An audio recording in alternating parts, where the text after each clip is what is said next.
Kenya and almost every African country was birthed by the ending of empire.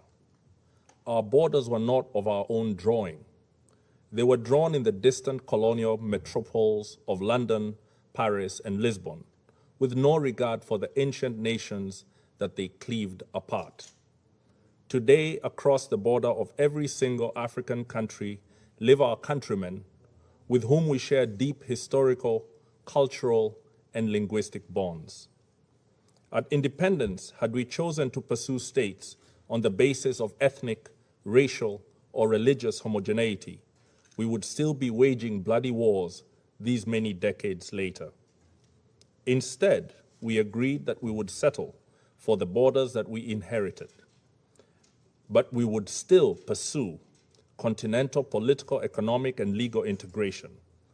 Rather than form nations that looked ever backwards into history with a dangerous nostalgia, we chose to look forward to a greatness none of our many nations and peoples had ever known.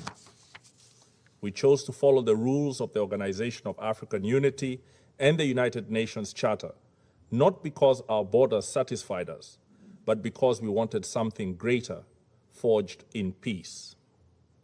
We believe that all states formed from empires that have collapsed or retreated have many peoples in them yearning for integration with peoples in neighboring states. This is normal and understandable. After all, who does not want to be joined to their brethren and to make common purpose with them?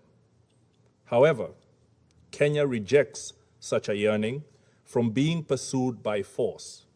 We must complete our recovery from the embers of dead empires in a way that does not plunge us back into new forms of domination and oppression.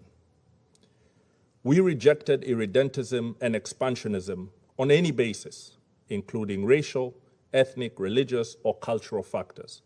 We reject it again today.